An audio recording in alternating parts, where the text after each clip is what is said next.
ডিব্ৰুগড় চকিডিঙি চাৰিআলিত ছাত্ৰ মুক্তি সংগ্ৰাম সমিতিৰ মানৱ শৃংখল কাৰ্যসূচী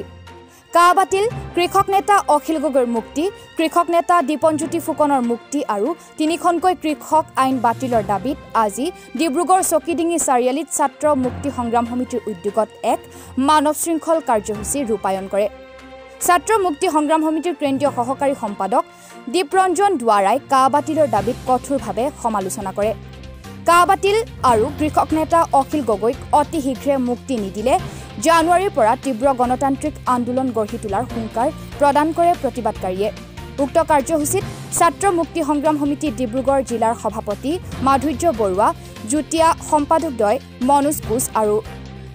জগজিৎ গোহাঁইৰ লগতে আঞ্চলিক শাখাৰ বিষয়ববীয়াসকল উপস্থিত থাকে কাৰ আমি সম্পূৰ্ণভাৱে নামানো যেহেতু অসমীয়া ৰাইজে কেতিয়াও কাৰ মানি নলয় আৰু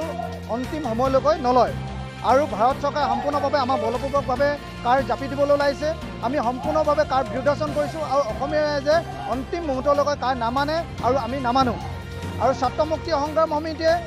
যোৱা এবছৰজোৰাৰ পৰা সংগ্ৰাম চলাই আহিছে লগতে কৃষক মুক্তি সংগ্ৰাম সমিতি উপদেষ্টা মুখ্য অখিল গগৈ ডাঙৰীয়া তেখেতক কাৰাবন্দী কৰি ৰাখিছে এবছৰ আজি পৰ্যন্ত মুক্তি দিয়া তেখেতক সম্পূৰ্ণভাৱে বেআইনীভাৱে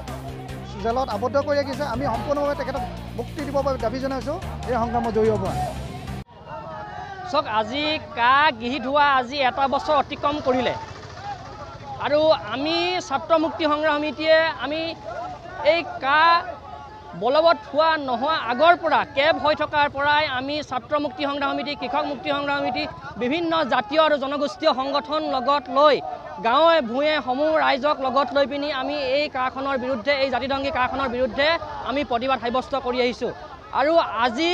আমাৰ ছাত্ৰ মুক্তি সংগ্ৰাম সমিতি আজি ডিব্ৰুগড় জিলা সমিতিৰ উদ্যোগত আমি মানৱ শৃংখল কাৰ্যসূচী প্ৰতিবাদ সাব্যস্ত কৰি পিনি আমি বিজেপি নেতৃত্বাধীন এই চৰকাৰখনক জনাই দিব বিচাৰিছোঁ কা অসমৰ ৰাইজে কেতিয়াও মানি নলয় আৰু কেতিয়াও মানিব নোৱাৰে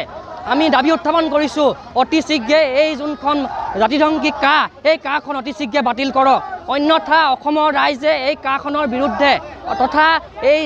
বিজেপি নেতৃত্বাধীন এই চৰকাৰখনৰ বিৰুদ্ধে জনমত গঠন কৰি কাখনৰ বিৰুদ্ধে বিভিন্ন ধৰণৰ কাৰ্যসূচী ল'বলৈ বাধ্য হ'ব আমি দাবী উত্থাপন কৰিছোঁ অতি শীঘ্ৰে আজি এটা বছৰে তেওঁলোকে পিঞ্জিৰাবদ্ধ কৰি ৰাখিছে অখিল গগৈ ডাঙৰীয়াক অতি শীঘ্ৰে মুক্তি দিবৰ কাৰণে আমি দাবী উত্থাপন কৰিছোঁ আমি দাবী উত্থাপন কৰিছোঁ